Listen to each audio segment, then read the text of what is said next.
UP के महासंग्राम में 4,442 प्रत्याशी थे मैदान में।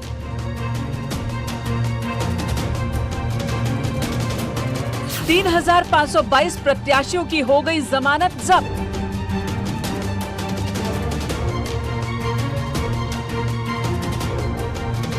सबसे खराब रहा कांग्रेस का प्रदर्शन। कांग्रेस ने उतारे थे 399 प्रत्याशी, 387 की हो गई जमानत जब्त।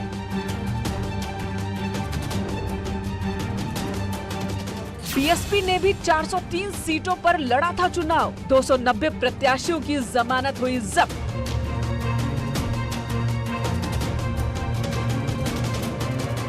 एसपी के 6 प्रत्याशियों ने जब्त करवाई जमानत।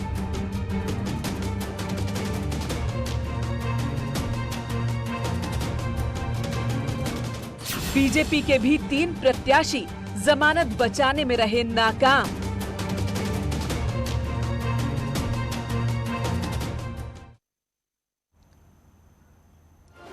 साल 2022 का यूपी विधानसभा चुनाव कांग्रेस पार्टी के लिए पूरी तरह से प्रियंका गांधी वाड्रा के नेतृत्व में लड़ा गया। हाथरस, लखीमपुर खीरी जैसे कई मुद्दों पर प्रियंका काफी हमलावर नजर आई, लेकिन चुनावी नतीजों में पार्टी सिर्फ 2 सीटें ही जीत सकी। यूपी में जमानत जब्त कराने में कांग्रेस नंबर 1 रही। कांग्रेस का प्रदर्शन सबसे निराशाजनक रहा। पार्टी ने 399 प्रत्याशी उतारे थे, इनमें से 387 की जमानत जब्त हो गई। कांग्रेस की अगर हम बात करें, पिछले 15 वर्षों का सबसे खराब प्रदर्शन रहा। कांग्रेस के प्रदेश अध्यक्ष अजय लल्लू भी चुनाव हार गए।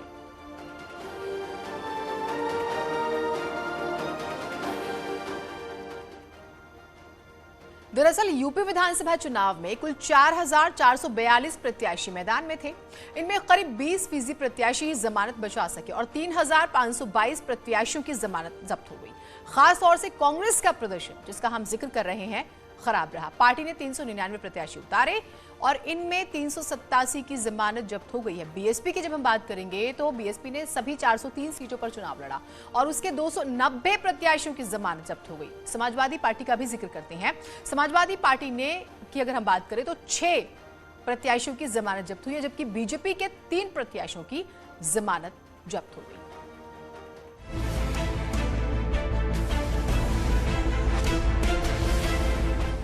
नोएडा विधानसभा से कांग्रेस प्रत्याशी पंखुड़ी पाठक की जमानत जब्त हुई। कांग्रेस प्रत्याशी पंखुड़ी पाठक स्टार प्रचारक की लिस्ट में भी शामिल थी। नोएडा विधानसभा से कांग्रेस प्रत्याशी पंखुड़ी पाठक को सिर्फ 13,494 वोट मिले और वो चौथे नंबर पर रही। पंखुड़ी पाठक को सिर्फ 4% वोट मिले और उनकी जमानत जब्त हो गई। जमानत जब्त वाले नेताओं की श्रेणी में हस्तिनापुर की कांग्रेस प्रत्याशी बिकनी गर्ल अर्चना गौतम भी रहीं। अर्चना गौतम के प्रचार के लिए कांग्रेस की राष्ट्रीय महासचिव प्रियंका गांधी भी हस्तिनापुर पहुंची थी, लेकिन ये जीतना तो दूर, वो अपनी जमानत भी नहीं बचा पाई। उन्हें 1,519 वोट ही नसीब हो पाए। अर्चना ने कहा कि उनके पास कम वक्त था और इसलिए वो ज्यादा प्रचार नहीं कर पाई। जैसे कि मेरी अभी स्टार्टिंग है और मैं अपनी इंडस्ट्री छोड़ के इतने कम टाइम में मैं राजनीति में मैंने कदम रखा है और कितना 25 जनवरी को मैंने क्षेत्र में एंट्री की थी। यानी क्षेत्र में मैं अपने क्षेत्र में जो गई थी वो 25 जनवरी को गई थी और 13 दिन का मेरे पास टाइम था, बहुत कम टाइम था। तो उस कम टाइम में मैं जितना कर पाई मैंने उतना किया। भदोही जनपद के ज्ञानपुर विधानसभा सीट से लगातार 4 बार विधायक रहे बाहुबली विजय मिश्रा इस बार चुनाव में अपनी जमानत तक नहीं बचा सके। उन्हें मात्र 34,985 वोट मिले और वो तीसरे स्थान पर रहे। ज्ञानपुर विधानसभा सीट पर इस बार निषाद पार्टी के प्रत्याशी विपुल दुबे ने जीत दर्ज की। समाजवादी पार्टी के प्रत्याशी रामकिशोर बिन दूसरे स्थान पर थे और विजय मिश्रा चुनाव में तीसरे स्थान पर पहुंचे। अपने पूरे राजनीतिक करियर में विजय मिश्रा को पहली बार बड़ी शिकस्त मिली है। ज्ञानपुर विधानसभा सीट से लगातार 4 बार विधायक रहने वाले बाहुबली विजय मिश्रा इस बार अपनी जमानत तक नहीं बचा सके हैं। उनको 34,985 वोट मिले और वह तीसरे स्थान पर थे। आपको बता दें कि विजय मिश्रा 3 बार समाजवादी पार्टी के टिकट पर और 1 बार निषाद पार्टी के टिकट पर लगातार विधायक थे और 5वीं बार इस बार ज्ञानपुर से चुनावी मैदान में थे। वर्तमान में वह आगरा जेल में बंद हैं और जेल से ही उन्होंने चुनाव लड़ा था।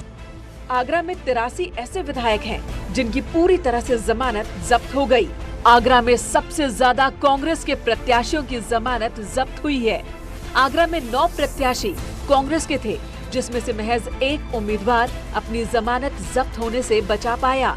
आगरा में बाह विधानसभा क्षेत्र के उम्मीदवार मनोज दीक्षित की करारी हार हुई और उनकी जमानत जब्त हो गई।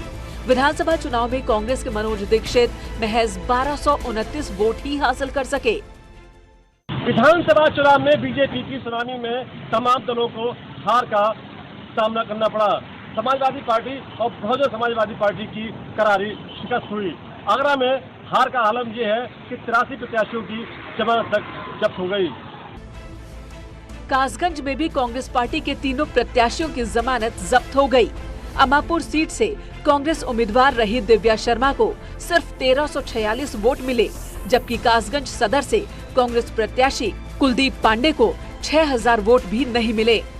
पटियाली सीट से इंजीनियर इमरान अली 1500 का आंकड़ा भी नहीं छू पाए। देखिए, ये लोकतंत्र है, यहाँ पर क्या होगा क्या नहीं होगा ये किसी को भी नहीं पता। रही कमी हमारी कहाँ रह गई, उस बात पर मैं अध्ययन करूँगी। और फिर भी जनता ने मुझे जितना प्यार दिया, जितना अपनापन दिया, ये मेरे लिए बहुत सराहनीय है। मैं उनका धन्यवाद करती हूँ। बाकी मैं जनता के मुद्दों को उठाती रही हूँ और आगे भी उठाती रहूंगी। प्रयागराज में उत्तरी विधानसभा सीट से कांग्रेस प्रत्याशी अनुग्रह नारायण सिंह, पूर्व विधायक राजबली जैसल और राम कृपाल भी अपनी जमानत नहीं बचा सके। सभी प्रत्याशियों की जमानत राशि जब्त हो गई। सरकारी मशीनरी का दुरुपयोग होता है और जब किसी तरह से कोई बयार बहती है तो उसमें कहीं न कहीं अच्छे लोगों की कुर्बानी हो जाती है। लेकिन रही बात एक कांग्रेस पार्टी, मैंने फिर कहा कि कांग्रेस अब उठने का समय आ गया। तो सारे मतदाता हमारे पक्ष में थे और लगभग 25 तारीख तक हमारे पक्ष में थे। 25 तारीख को हमने रैली भी निकाली थी लगभग 11 किलोमीटर की। सारे लोगों का मूड हमारे तरफ था। लेकिन जब इधर इस तरह से मीडिया में तनी तना दिखा दिया गया कि सपा और भाजपा, तो वोट जो है दल के आधार पे इधर यूनाइट हो गए और सारे जो ब्राह्मण और ठाकुर जो हमारे पक्ष में थे वो सारे के सारे बैक हो गए अपने अपने दलों में। बागपत में आम आदमी पार्टी और कांग्रेस पार्टी के प्रत्याशियों की जमानत जब्त हो गई। बड़ौत बागपत और छपरौली विधानसभा पर कांग्रेस और आम आदमी पार्टी के उम्मीदवार अपनी जमानत भी नहीं बचा सके। यहाँ तक कि उन्हें तीनों विधानसभाओं पर 2000 से नीचे वोट मिले। कांग्रेस और आम आदमी पार्टी के उम्मीदवारों के लिए न तो पार्टी वोट बैंक काम आया और न ही जातिगत समीकरण। चंदौली के मुगलसराय सीट पर 13 प्रत्याशी मैदान में थे। बीजेपी ने जीत दर्ज की तो एसपी ने उसे अच्छी टक्कर दी। वहीं बीएसपी और कांग्रेस समेत 11 उम्मीदवारों की जमानत जब्त हो गई। इसके अलावा सैयद राजा विधानसभा में कुल 11 प्रत्याशी मैदान में ताल ठोक रहे थे। यहाँ भी बीजेपी ने जीत दर्ज की और 8 प्रत्याशियों की जमानत जब्त हो गई। कांग्रेस के वरिष्ठ पदाधिकारियों का मानना है कि साजिश और ध्रुवीकरण के कारण ऐसा हुआ। भाजपा ने जो है बहुत ही बड़ा दुष्प्रचार किया, ध्रुवीकरण की राजनीति किया। असली मुद्दों पर लड़ाई नहीं हुई, जिसके कारण सामने सामना लड़ाई भाजपा और सपा के बीच में हो गई, जिसके कारण हम लोगों के प्रत्याशियों का भी जो वोट था वो जो है दूसरे दलों की तरफ शिफ्ट हो गया, जिससे हम लोगों की जो है इस तरह से हार हुई। जौनपुर की कुल 9 विधानसभा सीट पर सदर से कांग्रेस नेता नदीम जावेद समेत पार्टी के सभी प्रत्याशियों की जमानत जब्त हो गई। मतदान के पहले जीत के लिए बड़ी बड़ी दावे कर रहे नेताओं की हालत पस्त हो गई। जौनपुर में कांग्रेस पार्टी के सदस्यों की संख्या 52,000 है। इनमें से 5,000 सक्रिय सदस्य हैं। अगर उम्मीदवारों को पार्टी के सदस्यों ने भी वोट कर दिए होते तो आंकड़ा कुछ और होता।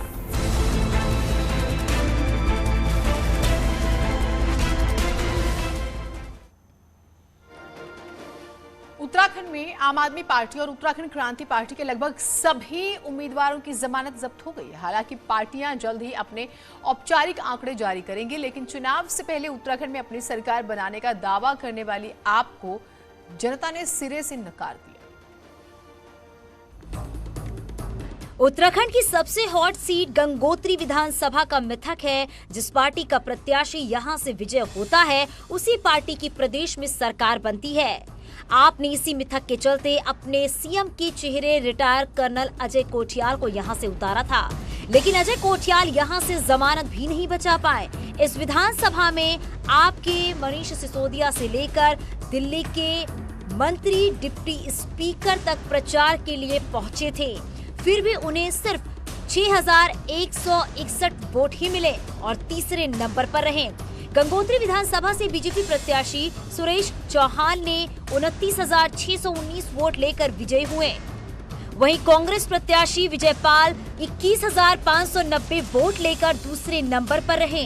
बीजेपी ने इसे लेकर तंज भी कसा कि कर्नल कोठियाल केदारनाथ अगर गए थे तो किस हैसियत से गए थे। वो भारतीय सेना के एक अधिकारी के रूप में वहाँ गए थे। भारतीय सेना उनको जो है बाकायदा उसके लिए पैसा देती है। इस आधार पर उन्होंने सरकार का ही काम जाकर के वहाँ पर किया। सरकार के जो दिशा निर्देश थे उसके अनुसार उन्होंने काम किया। और यदि केदारनाथ का इतना बड़ा उनका जो है एक केदारनाथ के पुनर्निर्माण में जो है उनका व्यक्तिगत वो अलग था, तो क्यों नहीं उन्होंने जो है जहाँ से कोठियाल जी जो हैं मूलतः जिस जनपद से आते हैं और जिस क्षेत्र से आते हैं वो वहाँ जाकर के उनको लड़ना चाहिए था। हमने चुनाव लड़ने के लिए कभी मना नहीं किया किसी को, लेकिन ये बात स्पष्ट है कि चुनाव अलग है और सेवा के माध्यम से कोई काम करना वो अलग चीज है।